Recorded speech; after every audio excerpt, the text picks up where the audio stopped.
So the Division 2 is back with its biggest DLC in years, and we're headed straight to Brooklyn. But here's the big question. After all these years, is Battle for Brooklyn just more of the same? Or does it finally shake up the formula? This is Veteran Game, and today we're deep diving into the good, the bad, and the bullet spongy of the Division 2 Battle for Brooklyn. Smash that like button and subscribe for more honest reviews every week. It's honestly wild. The Division 2 has been around since 2019 and it's still going.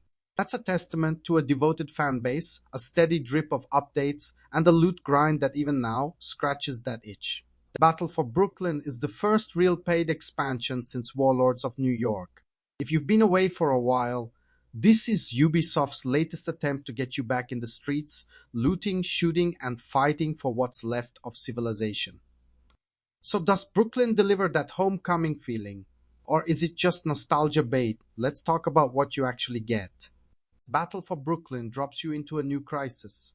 Cleaners are running wild. There's a new purple flame damage type, and you're tasked with rescuing Dr. Jessica Candle. Yep, a callback for old school fans.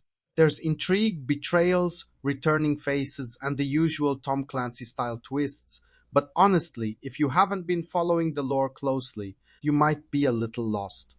Don't stress, it's really just a backdrop for blowing up baddies. The actual stakes, they feel pretty low. Sure, there are ambushes and dramatic moments, but nothing really earth-shattering. You're here for the action, not to be moved to tears by the dialogue. Let's talk gameplay, because that's what matters.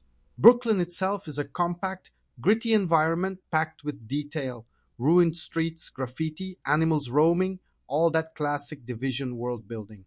It looks great, even after 6 years. The campaign itself runs about 8 to 10 hours if you're focused, with a mix of story missions, side tasks, and those classic control points to capture. Here's the thing, if you've played the Division 2 before, you'll get deja vu.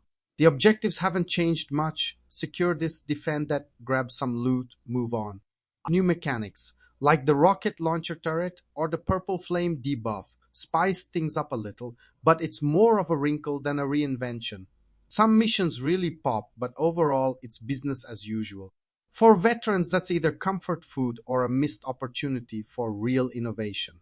The loot loop remains as compelling and as grindy as ever. There are new gear sets and the return of smart cover, but honestly nothing here is truly meta-defining.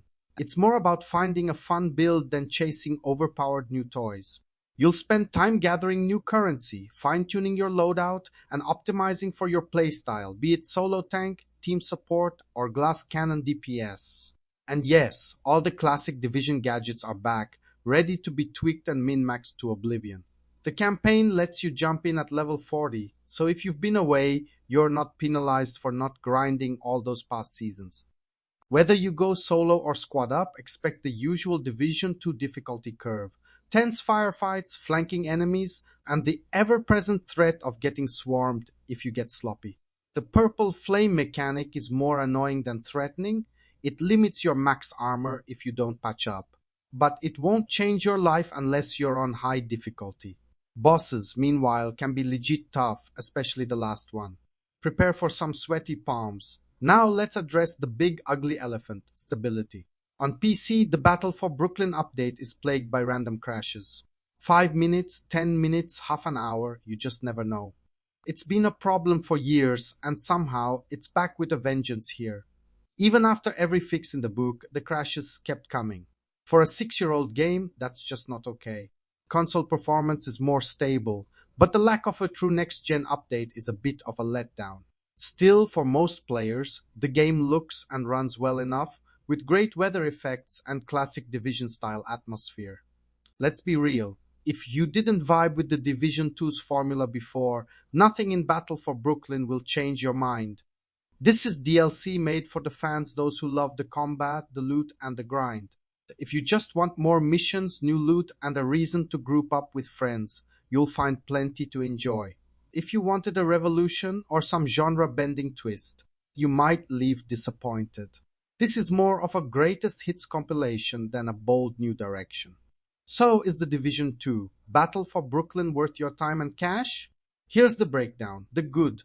Tight, familiar mission design, atmospheric, detailed environments, addictive loot loop, plenty of content for your money, a dash of nostalgia, the bad, major crash issues on PC, little genuine innovation, low stakes, story, new mechanics, feel minor, no next gen upgrade, bottom line.